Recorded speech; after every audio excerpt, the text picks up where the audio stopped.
Welcome my dear rockets. आज हम लेकर आए हैं दुनिया के सबसे बड़े और आज तक के सबसे ज्यादा लाइक किए जाने वाले गैंगस्टर की कहानी। ये सिर्फ गैंगस्टर मूवी लवर्स की नहीं बल्कि जनरली मूवी लवर्स की सबसे फेवरेट मूवीज में से एक है। ये मूवी 1972 में रिलीज हुई थी, लेकिन आज भी ये सबसे बेहतरीन गैंगस्टर मूवी में एक मानी जाती है और शायद कई सालों तक इसका ये स्टेटस बना रहेगा। जी हाँ, ये है द गॉडफादर और इस मूवी के डायरेक्टर हैं फ्रैंकोइस फोर्ड कोपोला। दोस्तों, चैनल को सब्सक्राइब करें, बेल आइकन को क्लिक कीजिए, यूट्यूब का नोटिफिकेशन ऑन रखिए, इंस्टाग्राम और फेसबुक पे आप हमें फॉलो कर सकते हैं। अब चलते हैं इस गैंगस्टर के अंदर। मूवी की शुरुआत होती है 1945 में। उस वक्त अमेरिका का सबसे फेमस डॉन है ये आदमी जिसका नाम है विटो। विटो सारे डॉन्स के बापों का बाप है और इसलिए सब इसे रिस्पेक्ट से गॉडफादर कहते हैं। आज विटो की बेटी कोनी की शादी है तो यहाँ हजारों लोगों का मेला लगा हुआ है। विटो के वैसे 4 बेटे हैं। सबसे बड़ा सनी, अगला बेटा फ्रेडो, तीसरा बेटा माइकल और सबसे छोटी है कोनी जिसकी आज शादी है। छोटे बेटे माइकल को गॉडफादर के बिजनेस में उतना इंटरेस्ट नहीं होता, इसलिए वो परिवार से अलग अपनी गर्लफ्रेंड के साथ रहता है। सभी खूब एंजॉय कर रहे होते हैं, पर आज भी कई लोग गॉडफादर को अपनी मुसीबतें बताकर उनसे मदद मांगने आए होते हैं। एक आदमी बताता है कि कुछ लोगों ने उसकी बेटी को अब्यूज किया है और उसे बुरी तरह मारा भी है। उन लोगों को खत्म करने के लिए मैं आपको मुंह मांगे रकम दूंगा, पर गॉडफादर उसकी मदद करने से इनकार कर देता है क्योंकि ये आदमी सबसे पहले तो पुलिस के पास गया, पर वहां पर बात नहीं बनी तो गॉडफादर के पास आकर पैसे का लालच देकर काम करवाना चाहता है। मैं तुम्हारा कूली नहीं हूँ, समझे। ये सुनकर वो आदमी माफी मांगता है और गॉडफादर के आगे भीख मांगता है कि मुझे आपकी दोस्ती चाहिए गॉडफादर। तब जाकर गॉडफादर मदद करने को तैयार होता है। मुझे इस काम के लिए पैसे नहीं चाहिए, लेकिन एक दिन मुझे तुम्हारी मदद की जरूरत पड़ेगी, उस दिन तुम मेरी मदद कर देना बस। ये कहकर गॉडफादर उस आदमी की बेटी को अब्यूज करने वाले लोगों को खत्म करने के लिए अपने आदमियों को भेजता है। गॉडफादर की हर जगह कॉन्टैक्ट्स और फ्रेंड्स हैं, जैसे पॉलिटिशियंस, पुलिस ऑफिशियल्स, यहाँ तक कि जजेस भी। यहाँ सभी कोनी की शादी में शामिल होने आए हैं। ये गॉडफादर का बहुत ही भरोसेमंद आदमी है। इसका नाम है लूका ब्रासी और ये गॉडफादर का लॉयर और एडवाइजर टॉम है। जॉनी नाम का एक बहुत बड़ा सिंगर शादी में गाना गाने आता है, लेकिन कुछ देर बाद वो गॉडफादर के पास जाकर रोने लगता है कि अब उसका मार्केट डाउन हो रहा है। वो जैक नाम के स्टूडियो डायरेक्टर से मूवी में चांस मांगने गया था, लेकिन जैक ने उसे रोल देने से इनकार कर दिया। अब गॉडफादर जॉनी को चांटा मारता है कि बच्चों की तरह रो मत, तुम 1 महीने अपनी फैमिली के साथ वेकेशन पे जाओ, जैक की फिल्म में तुम ही हीरो बनोगे। जॉनी कहता है कि मूवी की शूटिंग तो 1 हफ्ते में शुरू हो जाएगी, 1 महीने बाद मुझे रोल कैसे मिलेगा। देख बेटा, तुझे अपने फादर पे भरोसा है या नहीं ये तो मैं नहीं जानता, लेकिन मैं उनका भी फादर हूँ, गॉडफादर, समझे। अब जाओ और अपनी फैमिली के साथ रहो, जब मैं कहूंगा तभी शूटिंग होगी। अब गॉडफादर टॉम को स्टूडियो डायरेक्टर जैक के पास भेजता है। जैक कहता है कि मैं गॉडफादर की बहुत रिस्पेक्ट करता हूँ, लेकिन मैं जॉनी को चांस नहीं दे सकता क्योंकि वो बहुत ही घटिया किस्म का आदमी है। फिर वो टॉम को अपना सबसे बेस्ट और एक्सपेंसिव ब्रीड का ब्लैक हॉर्स दिखाता है और कहता है कि ये बहुत स्पेशल हॉर्स है, इसमें मेरी जान बसी हुई है। फिर दोनों डिनर करते हैं तो जैक बताता है मैंने एक नई हीरोइन को ट्रेन किया है, उस पर लाखों खर्च किए हैं, लेकिन उस जॉनी ने नई एक्ट्रेस की जिंदगी बर्बाद करके रख दी। ऐसे नीच आदमी को मैं अपनी फिल्म में कैसे काम दे सकता हूँ बताओ। टॉम भी उठकर चला जाता है कि मैं गॉडफादर को आपका जवाब बता दूंगा। अब यहाँ जैक जरा घबराया हुआ होता है और डिनर के बाद वो सो जाता है। सुबह उठता है तो उसके हाथ में खून ही खून लगा होता है। ओ, हाथ में नहीं, पूरा बेड ही खून से भीगा हुआ है। जैक घबराकर बेडशीट हटाता है तो उसके फेवरेट ब्लैक हॉर्स का कटा हुआ सर वहां रखा होता है। वो समझ जाता है कि गॉडफादर के आदमियों ने ही ये किया होगा। अब यहाँ सोलोजो नाम का एक आदमी को दिखाते हैं जो नशीले पदार्थों का डीलर है। वो गॉडफादर से मिलने आया होता है। वो एक ऑफर देता है कि आप $1 मिलियन मेरे बिजनेस में इन्वेस्ट कीजिए, 1 ही साल में आपको 4 मिलियन का प्रॉफिट कर दूंगा। पर गॉडफादर मना करता है क्योंकि जुआ, क्लब्स, कसिनो वगैरह की बात होती तो ठीक था, पर नशीले पदार्थ के बिजनेस में मैं इन्वॉल्व नहीं होना चाहता क्योंकि इससे गवर्नमेंट डिपार्टमेंट्स में मेरे जो कॉन्ट्रैक्ट्स हैं वो टूट जाएंगे। लेकिन गॉडफादर का बेटा सनी कहता है कि हम करेंगे। दरअसल उसे इस बिजनेस में इंटरेस्ट है, पर गॉडफादर उसे टोक कर सोलोजो को भेज देता है। फिर भी अकेले में सनी से कहता है कि जब मैं बात करूं तो और कोई बात नहीं करेगा और बाहर किसी को पता नहीं चलना चाहिए कि तुम इस बिजनेस में इंटरेस्टेड हो, ठीक है। तभी एक बहुत बड़ा बुके आता है जो जॉनी ने गॉडफादर को भेजा है। दरअसल जैक ने डर के मारे जॉनी को अपनी मूवी में रोल दे दिया है। यहाँ टटाग्लिया नाम का एक और गैंगस्टर परिवार है जो कि गॉडफादर का राइवल है। अब क्योंकि गॉडफादर ने सोलोजो को मना कर दिया था तो वो जरूर टटाग्लिया के पास जाएगा, इसलिए गॉडफादर लूका ब्रासी को बुलाता है और कहता है कि तुम मुझसे लड़कर टटाग्लिया गैंग को ज्वाइन कर लो और मुझे खबर देते रहना कि टटाग्लिया और सोलोजो के बीच क्या प्लान चल रहा है। लूका ब्रासी कोई सवाल नहीं करता और तुरंत काम पे लग जाता है। वो एक ही बार में टटाग्लिया गैंग से मिलता है। उन्हें पता चल चुका है कि लूका ब्रासी गॉडफादर से अलग हो चुका है और वे लूका ब्रासी को अपने गैंग में ज्वाइन करने को कहते हैं। लूका ब्रासी भी मान जाता है क्योंकि ये तो उसके प्लान में था, लेकिन टटाग्लियास जानते हैं कि ये गॉडफादर का बिछाया हुआ एक मस्त जाल है, इसलिए वे लूका ब्रासी को अपनी जगह पे ले जाकर उसे मार डालते हैं। फिर टटाग्लिया गैंग गॉडफादर के एडवाइजर टॉम को भी उठा लेते हैं। यहाँ गॉडफादर अपने ड्राइवर के साथ एक जगह फ्रूट्स खरीद रहा होता है, तभी 2 आदमी उसकी ओर भाग कर आते हैं। गॉडफादर तुरंत गाड़ी के पास जाता है क्योंकि उसकी गन गाड़ी में है, पर इतने में वे लगातार शूट करते हैं और गॉडफादर को कई गोलियां लग जाती है। इसी बीच गॉडफादर को बचाने के लिए ड्राइवर गन उठाता है, पर वे उसकी गन पे शूट कर देते हैं और वो नीचे गिर जाता है। कांड करके वो दोनों आदमी भाग जाते हैं। गॉडफादर की हालत बहुत ही खराब होती है और लगता है वो मर जाएगा। न्यूज़पेपर में खबर पढ़कर माइकल सनी को कॉल करता है। सनी कहता है कि पापा की हालत बहुत ही खराब है, तुम जल्दी आ जाओ। फिर पूरे शहर में खबर फैल जाती है कि गॉडफादर मर चुका है। अब सोलोजो टॉम को बताता है कि गॉडफादर को हमने मार डाला। अब मैं उनके बेटे सनी के साथ अपना बिजनेस करूंगा, क्योंकि उस दिन उसे मेरी डील पसंद थी पर गॉडफादर ने उसे रोक दिया। अब सोलोज़ो कहता है कि तुम उसे कन्विंस करने की पूरी कोशिश करो। टॉम भी कहता है कि हाँ, मैं अपनी तरफ से पूरी कोशिश कर रहा हूँ। ये कहकर वो चला जाता है। फिर पता चलता है कि 5 बुलेट्स लगने के बाद भी गॉडफादर जिंदा है। अब सबको अंदाजा हो जाता है कि गॉडफादर किस किस्म का आदमी है। अब सनी, माइकल, फ्रेडो और इनका एक साथी साथ बैठकर डिस्कस करते हैं कि आगे क्या करना चाहिए। अब टॉम उन्हें कन्विंस करने की कोशिश करता है कि गॉडफादर की गैर मौजूदगी में हमारा गैंग बहुत ही कमजोर हो गया, इसलिए हमें सोलोज़ो के साथ बिजनेस कर लेना चाहिए। तभी एक आदमी दरवाजा खोलता है तो वे कहते हैं कि तुम्हें तो हमने बाहर वेट करने को कहा था ना, तुम अंदर क्यों आए? वो बताता है कि आपके लिए एक पार्सल आया है। अब ये लोग समझ जाते हैं कि ये लोग जब भी मीटिंग करते थे तो यही आदमी हमारी जासूसी करके टटागलिया गैंग को इन्फॉर्म करता था। अब तीनों भाई अपने साथी से कहते हैं कि तुम इसका काम खत्म कर दो।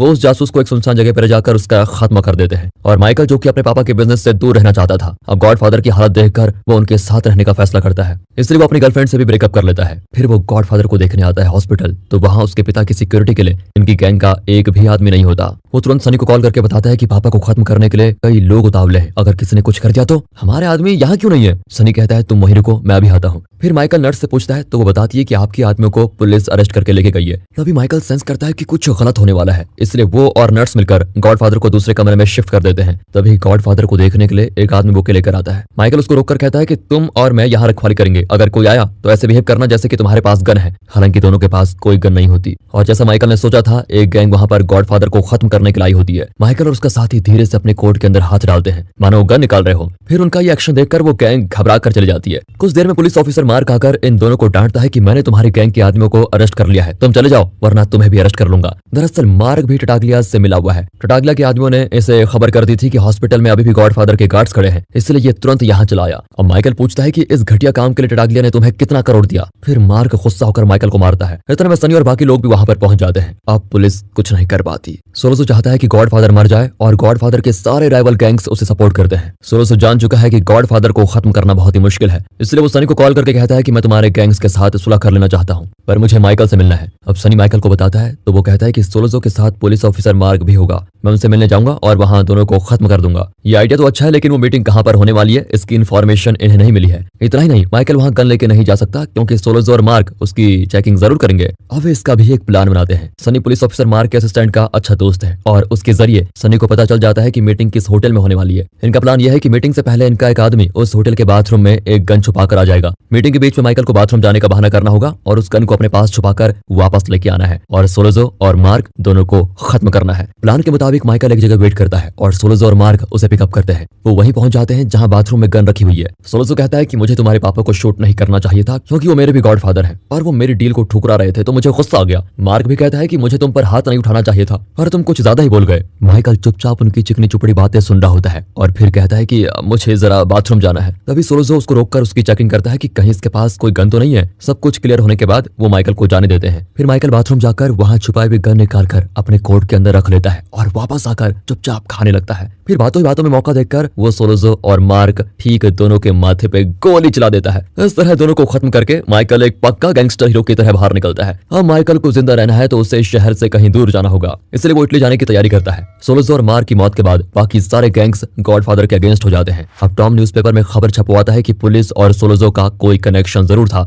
इससे पुलिस डिपार्टमेंट की इमेज खराब होती है और इनकी प्रॉब्लम कुछ दिन के लिए सॉल्व हो जाती है। यहाँ गॉडफादर की तबीयत जरा ठीक हो जाती है और उसे डिस्चार्ज करके घर पर ट्रीटमेंट करते हैं। गॉडफादर से मिलने के लिए कई लोग आते हैं और पूरा घर ही भर जाता है। फिर अकेले में सनी और टॉम गॉडफादर को बताते हैं कि सोलोज़ो और मार्क को माइकल ने मार डाला। हमने प्रेस में भी न्यूज छपाई है कि पुलिस और सोलोज़ो के बीच कोई लिंक है, इसलिए फिलहाल किसी को हम पर कोई शक नहीं होगा। ये सब कुछ सुनकर गॉडफादर बहुत परेशान होता है क्योंकि माइकल इन चीजों में इन्वॉल्व नहीं होना चाहता था, पर अपने पिता को बचाने के लिए उसे ये सब कुछ करना पड़ रहा है। दूसरी ओर माइकल इटली में एकदम सेफ है और जगह जगह घूमकर खूब एंजॉय करता है। एक टाउन में वो एक लड़की को देखता है जो उसे बहुत ही पसंद आती है। वो लड़की भी माइकल को ताकने लगती है। माइकल और उसके साथी फिर उस लड़की की खूब तारीफ कर रहे होते हैं और तभी एक आदमी आकर उन्हें डांट देता है। ये कोई और नहीं उस लड़की का पिता है। माइकल बताता है कि मैं गॉडफादर का तीसरा बेटा हूँ और मैं आपकी बेटी से शादी करना चाहता हूँ। गॉडफादर का नाम सुनते ही लड़की का पिता तुरंत मान जाता है और माइकल को अपने घर लेके जाता है। फिर माइकल उस लड़की को एक चेन गिफ्ट करता है। वो तुरंत उसे पहन लेती है और इस तरह होती है इनकी लव स्टोरी शुरू। उनकी शादी भी तय हो जाती है। फिर यहाँ सनी अपनी बहन कोनी से मिलने आता है, पर उसका मुंह फूला हुआ है और लगता है उसके पति कार्लो ने उसे बुरी तरह से पीटा है। सनी को बहुत गुस्सा आता है, लेकिन कोनी उसको रोकती है कि प्लीज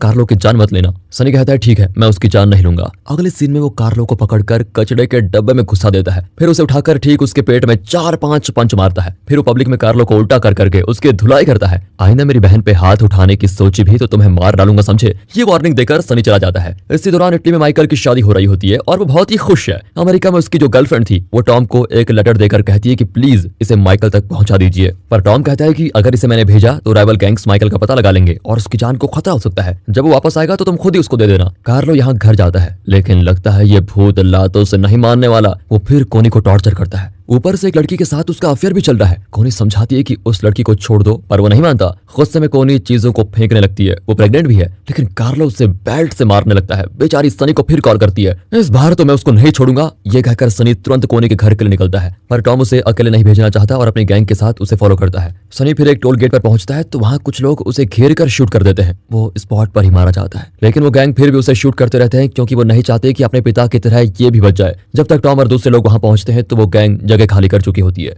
यहाँ गॉडफादर पूरी तरह से ठीक हो गया है और चलने फिरने भी लगा है। जब टॉम उससे बताता है कि सनी मर चुका है तो गॉडफादर कहता है कि न जाने सनी को किस गैंग ने मारा, पर इस बात को आगे मत बढ़ाओ। मैं किसी से बदला नहीं लेना चाहता और सब कुछ खत्म कर देना चाहता हूँ। टॉम भी सनी के लिए बहुत ही इमोशनल होकर रोने लगता है। फिर गॉडफादर उसे शांत करता है और सभी गैंगस्टर्स की एक मीटिंग बुलाने को कहता है। इसके लिए उन्हें ऐसे आदमी की जरूरत होगी जो सभी गैंग्स के साथ कॉन्टैक्ट रखता है, और ये वही आदमी है जिसने कोनी की शादी के दिन गॉडफादर से मदद मांगी थी कि मेरी बेटी के अब्यूजर्स को मार डालिए। उस दिन गॉडफादर ने उसे कहा था कि मुझे पैसे नहीं चाहिए, लेकिन जब मुझे तुम्हारी मदद की जरूरत पड़ेगी तो मैं तुम्हें बुला लूंगा। और वो आदमी भी गॉडफादर के लिए कुछ भी करने को तैयार होता है। फिर गॉडफादर सनी की लाश को देखता है। उसके शरीर को बुलेट्स ने छमनी कर दिया है। अपने बेटे की घिनौनी मौत को देखकर गॉडफादर बहुत रोता है। वहाँ इटली में माइकल अपनी वाइफ के साथ घूम रहा होता है। तभी उसे सनी की मौत की खबर मिलती है और वो अकेला अमेरिका जाने का फैसला करता है। वो अपनी वाइफ को उसकी माँ के घर छोड़ने का फैसला करता है ताकि वो सेफ रहे। उसकी गाड़ी को एक आदमी रेडी कर रहा होता है, लेकिन वो गाड़ी में कुछ रख कर चला जाता है। माइकल उसे देख लेता है और पूछता है कि तुमने कार में क्या रखा। वो आदमी वहाँ से भागने लगता है और जरा नर्वस भी दिखता है। माइकल मुड़कर कार को देखता है तो कार में उसकी वाइफ होती है। वो चिल्लाता है कि कार से उतर जाओ,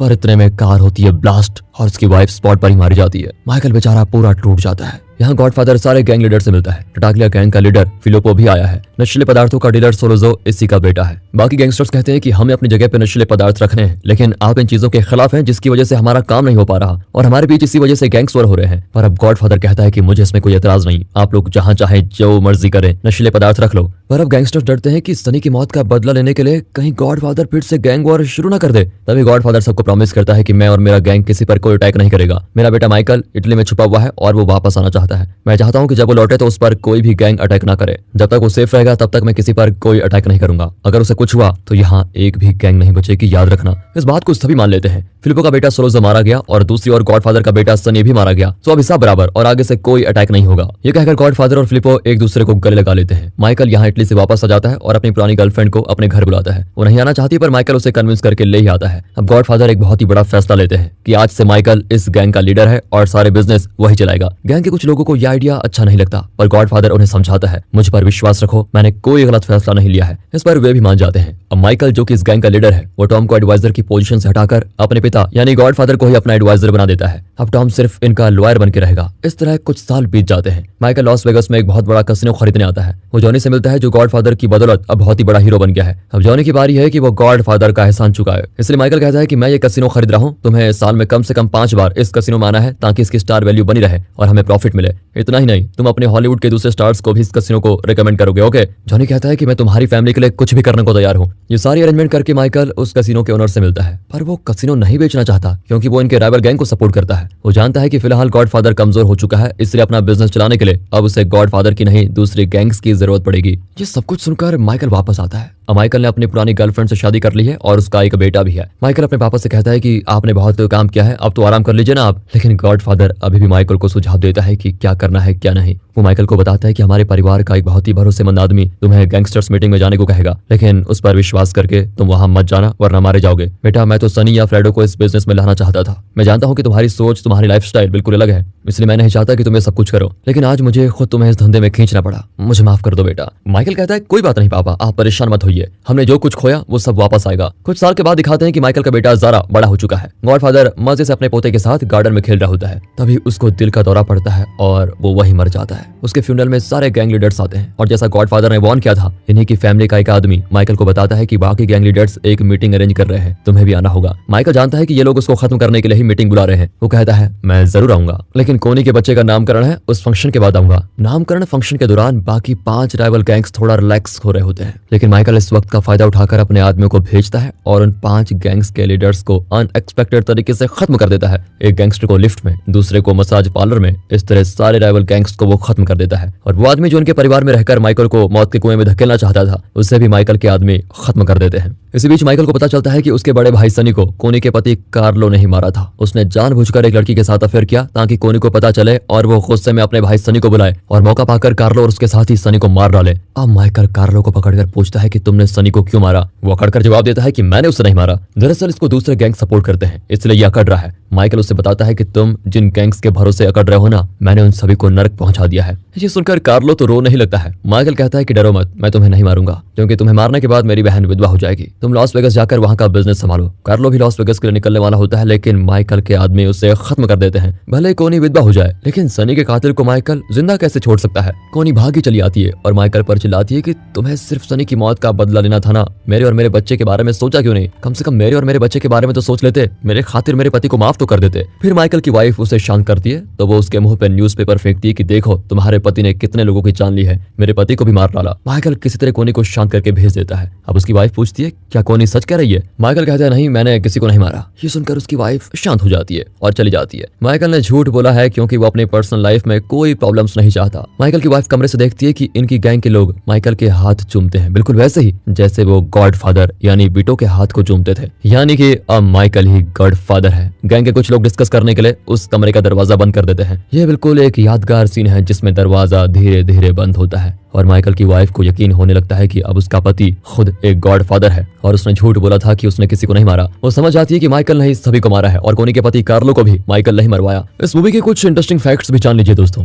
कार्लो को बीच सड़क पर सनी पीटता है। ये सीन वैसे 4 दिन तक शूट किया गया था, सोचिए कितने टेक्स हुए होंगे और वो बेचारा कितनी बार मार खाया होगा। दूसरा, अपने बेटे की मौत पर गॉडफादर यानी एक्टर मार्लोन ब्रांडो बहुत रोता है। उस सीन में कोई ग्लिसरीन यूज नहीं होता, बल्कि असल में वो रो रहा होता है। That is method acting. इस मूवी को पूरा करने में लगभग 62 दिन लगे। उस सीन में जहां गॉडफादर को हॉस्पिटल से घर लेके आते हैं, उस वक्त मार्लोन ब्रांडो ने पलंग पर कई बार चीजें छुपा कर रखी थी और कोई उसे उठा ही नहीं पा रहा था। दरअसल ये मार्लोन ब्रांडो का एक प्रैंक था। जब इस कहानी के राइटर मोरियो पोजो ने सिर्फ 20 पेजेस लिखे थे, तभी पैरामाउंट पिक्चर्स ने इस पूरी कहानी के राइट्स खरीद लिए। तो सोचिए उन्हें इस कहानी में कितनी खासियत नजर आई होगी, कितना कुछ नजर आया होगा। इस मूवी को 3 ऑस्कर्स मिले हैं, बेस्ट पिक्चर, बेस्ट एक्टर और बेस्ट स्टोरी। बाकी